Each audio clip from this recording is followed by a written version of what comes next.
Welcome to my channel. Have you ever stopped for a moment and truly asked yourself a question that sounds simple but carries the weight of your entire existence? Who are you really when everything else is stripped away? Not your name, not your job, not your age, not your nationality, not the roles you play for others, but you at your core, the version of you that exists when no one is watching and nothing needs to be proven. Because most people, when asked this question, immediately reach for labels saying, I am a student, I am a father, I am a designer, I am Brazilian, I am this, I am that. But here is the truth that many avoid. Those are only fragments of your identity, not the full picture, and the danger begins when you confuse those changing labels with something permanent because life does not stand still. Jobs are lost, careers shift, relationships begin and end, roles evolve. And if your entire sense of self is built only on these external definitions, then every change feels like a collapse, like losing a part of yourself. And that is why so many people walk through life feeling unstable inside, even when everything looks fine on the outside. And today, I want you to walk with me into a deeper conversation, one that may feel uncomfortable at times, but also powerful, because we are going to explore what it really means to build a strong identity, not a fake one, not a rigid one, not an identity based on pretending to be perfect, but something deeper, flexible, honest, and rooted. Something that does not break every time life shifts. And to understand this, we need to go back to where your identity first began, because the truth is, you did not choose it in the beginning. When you were a child, identity was not something you designed, it was something that was shaped around you by your family, by your environment, by your experiences. Often without your awareness, your family told you who you were in subtle and direct ways. Maybe they called you responsible, or difficult, or smart, or lazy, or funny. And even if they never used these exact words, their behavior carried messages and you absorb them, because as a child, you do not question reality, you accept it. And then school added another layer through grades, comparisons, attention, or neglect from teachers, and interactions with other children, slowly shaping how you saw yourself. And then society came in with even more labels, defining you by your gender, your body, your background, your social class, your beliefs, and all of this together created an invisible mirror, one that you looked into again and again, trying to understand who you are. But here is the important part. That mirror was not always accurate. Sometimes it reflected truth, but often it reflected projections, expectations, and misunderstandings. And because you did not have the tools to challenge it, you built stories from it. Stories like, I am only valuable if I perform, I am only lovable if I please everyone, I am always the problem, I am not enough, I must be perfect. And these stories became part of your identity, not because they are true, but because they were repeated. And now, as you move through life, you may still be carrying those same stories. Even if your circumstances have changed completely, you may have a career, responsibilities, relationships, but inside, the same old script is playing quietly, influencing how you think, how you act, how you see yourself, and that creates a strange conflict where on the outside you appear functional, even successful, but on the inside you feel uncertain, disconnected, or lost. And this is where the journey of building a strong identity truly begins, not by adding more labels, but by questioning the ones you already carry. Because a strong identity is not about having all the answers, it is about having a stable inner center, something that does not disappear every time life moves, something that allows you to adapt without losing yourself. And to understand this better, imagine a tree that stands tall, with branches reaching outward, leaves changing with the seasons, sometimes growing, sometimes falling, sometimes shaken by storms, but what keeps it standing is not the leaves or the branches, it is the roots, deep, strong, unseen, holding everything together. And in the same way, your identity needs roots, something deeper than roles, deeper than achievements, deeper than approval, because without those roots, even the most beautiful life can fall apart in the first real storm. And this is why many people feel fragile inside, because their identity is built on things that can change at any moment, and when those things shift, they feel like they are losing themselves. But the goal is not to become rigid, not to say, this is who I am and I will never change, because that is not strength, that is fear disguised as certainty. A strong identity is not fixed, it is flexible. It can say, this is who I am today. This is how I tend to think. This is how I react. But I am not trapped in this version of myself. I can grow, I can learn, I can evolve, and that balance between stability and growth is what creates something real, something that can handle life as it comes. And as we move forward, we will begin to break this down into practical ways so you can start building that kind of identity from the inside out, step by step, with awareness, honesty, and intention.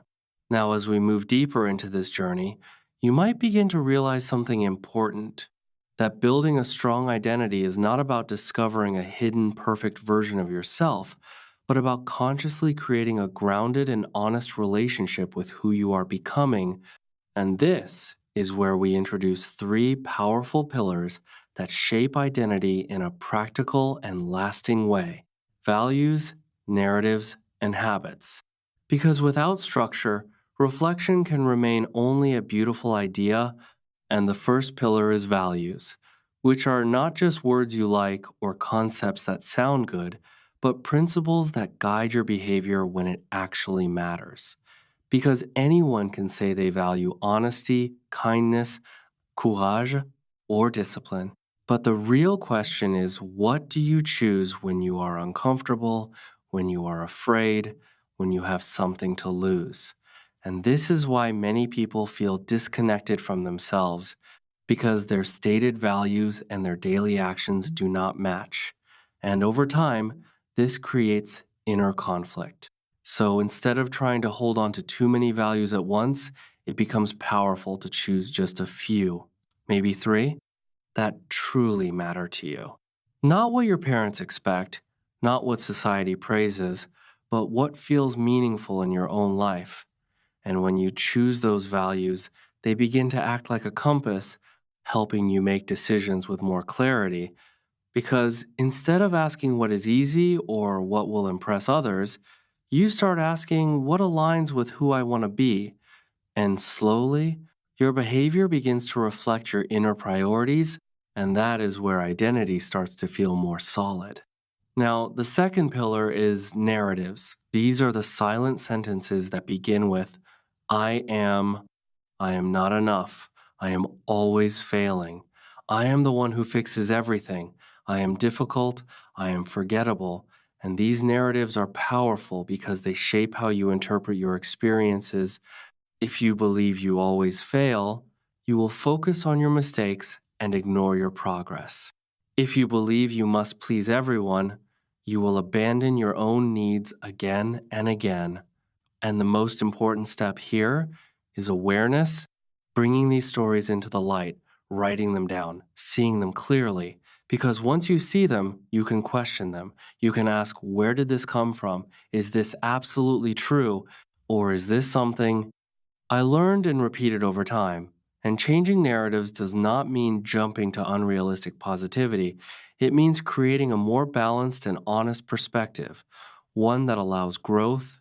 Instead of saying, I am a failure, you can say, I fail and I succeed, I am learning. Instead of saying, I am not enough, you can say, I feel inadequate sometimes, but that does not define my worth.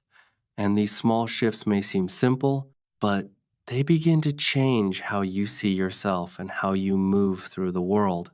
And over time, they weaken the old patterns that kept you stuck.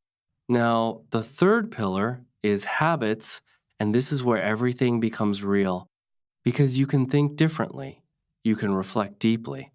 But if your actions do not change, your identity will remain the same. Habits are the daily proof of who you are becoming.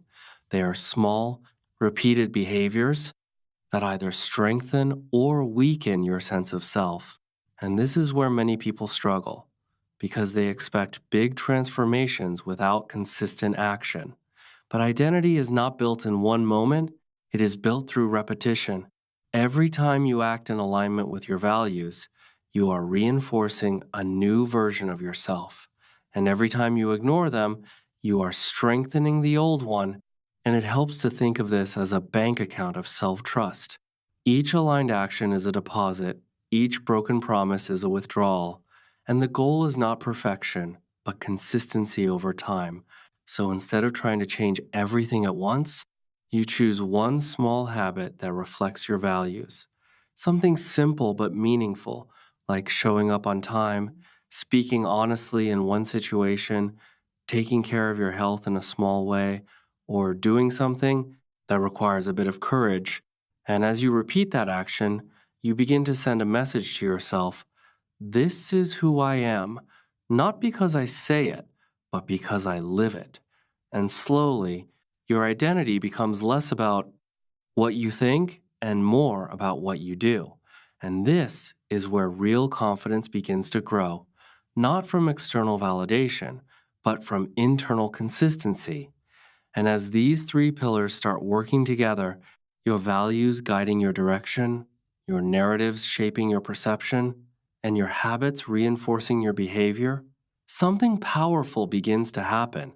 You start to feel more stable inside, less dependent on circumstances, less shaken by external changes, because your identity is no longer built on temporary things, it is built on something deeper, something you are actively creating step by step with awareness and intention. As we continue this journey, it becomes even more real and personal because now we move from understanding identity to actually feeling it in your everyday life. And this is the point where many people start to notice the gap between who they think they are and how they actually experience themselves when they are alone. Because there is a version of you that exists in public, the one that speaks, performs, interacts, and adapts to different situations. And then there is a quieter version of you that shows up in private moments when the noise fades, when there is no one to impress, no role to play, no expectation to meet. And this version is often more honest, sometimes more vulnerable, sometimes more confused. And if you really want to understand your identity, you have to be willing to sit with that version of yourself without immediately trying to escape or fix it. Because the quality of your identity is deeply connected to the relationship you have with yourself in those quiet moments. If your inner voice is constantly critical, harsh, or dismissive, then no matter how successful you appear on the outside, you will feel unstable inside. And this is why learning to relate to yourself with respect becomes a core part of building a strong identity, not blind positivity, not ignoring your flaws, but treating yourself with the same level of understanding and responsibility that you would offer to someone you care about. Imagine for a moment that you are guiding a younger version of yourself, someone who is still learning, still making mistakes, still trying to understand the world. You would not destroy that person with constant criticism. You would correct them, yes, but with patience and clarity, you would say, "You made a mistake. Let us understand it. Let us learn from it. And let us try again." And this is the tone that begins to strengthen your identity from the inside because instead of fear and shame controlling your growth, you begin to build trust with yourself. And alongside this inner relationship, there is another important ability that shapes identity: the ability to tolerate disapproval. Because if your sense of self depends entirely on being liked, accepted, or approved by everyone around you, then you will constantly adjust yourself to fit expectations Even when those expectations go against your values, you will say yes when you want to say no. You will hide your opinions. You will accept situations that do not respect you. And over time, this creates a disconnect between who you are and how you live. But a strong identity allows space for disagreement. It allows you to stand in your values even when it is uncomfortable, not in a way that is aggressive or dismissive, but in a way that is grounded, where you can say, this is what I believe, this is what matters to me, and at the same time, it also allows you to receive feedback without collapsing because criticism no longer feels like a complete attack on your identity. Instead, it becomes information that you can evaluate. You can ask, is this true? Is there something I can learn here? And if the answer is yes, you adjust. And if the answer is no, you remain steady. And this balance creates emotional strength. Now, let us bring another layer into this conversation. The roles you play in life, because roles are necessary, they give structure to how we function in society. You may be a student, a parent, a professional, a friend, a partner, and each of these roles comes with responsibilities and expectations. But the problem begins when you confuse your role with your identity, because roles are temporary and situational, they can change over time. And if your entire sense of self is built on a single role, then when that role shifts or disappears, you may feel lost. For example, if you define yourself only through your career, losing that job can feel like losing yourself. If you define yourself only through being needed by others, then when people become independent, you may feel empty. And this is why a strong identity exists beneath all roles. It is something more stable. Something like, I am a person who values honesty, who is trying to live with courage, and who cares about growth and connection. And this foundation stays with you regardless of what role you are playing at any moment. And now we must also acknowledge that for many people, building this kind of identity is not easy, especially if your past includes confusion, pain, or unhealthy patterns. Because in that case, you are not only building something new, you are also repairing something that was damaged. Maybe you grew up in an environment where your identity was constantly criticized or ignored. Maybe you learned that expressing yourself leads to rejection, or that being yourself is not safe, and these experiences leave marks. They create patterns that continue into adulthood, often without your awareness. And this is where healing becomes part of identity work, not as something separate, but as something deeply connected, because healing allows you to create space between who you are and what you experienced. It helps you see that your past influenced you, but it does not have to define you completely. And sometimes this process requires support through conversations, guidance, or reflection. And other times it begins in simple personal practices like writing down your thoughts, observing your reactions, noticing patterns without judgment. For example, you might notice that every time someone is disappointed in you, your reaction feels much stronger than the situation requires, almost as if you are responding from a younger version of yourself. And instead of criticizing that reaction, you become curious. You ask, why does this feel so intense? Where did I learn this? What is this connected to? And this curiosity opens the door for understanding, and understanding creates the possibility for change. And slowly, as you continue this process, your identity becomes less reactive and more intentional, less controlled by old patterns and more guided by present awareness. And this is where you begin to feel a deeper sense of stability. Not because your life is perfect, but because your relationship with yourself is becoming stronger and more grounded. As we reach this final part of the journey, everything begins to come together in a way that is both simple and powerful. Because at the center of a strong identity, there is one essential element that cannot be ignored, and that is integrity. The alignment between what you say you believe and how you actually live your life. Because without this alignment, identity starts to feel weak, fragmented, and even false from the inside. You may speak about values, you may understand your patterns, you may reflect deeply, but if your daily actions constantly contradict what you claim matters to you, a part of you will always feel that disconnect. And over time, that disconnect erodes your self trust, making it harder to believe in yourself, harder to feel grounded, and harder to move forward with confidence. And this is why integrity is not about perfection, it is about honesty. It is about being able to look at yourself clearly and say, this is where I am aligned and this is where I am not. This is where I am growing and this is where I am still struggling. And instead of hiding those gaps or pretending they do not exist, you face them with responsibility because pretending weakens identity while honest effort strengthens it. And from here, we can bring everything into a practical and gentle starting point. Because no matter how complex your life feels right now, you do not need to change everything at once.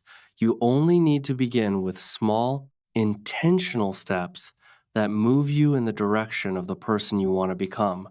And the first step is to clearly define your values. Take a moment and ask yourself, if everything external was removed, if people could not describe you by your job, your money, or your appearance, how would you want them to describe the way you lived? What qualities would matter most to you? Choose three values that feel real and meaningful, not impressive, not popular, but true to you, and let those values become your internal guide.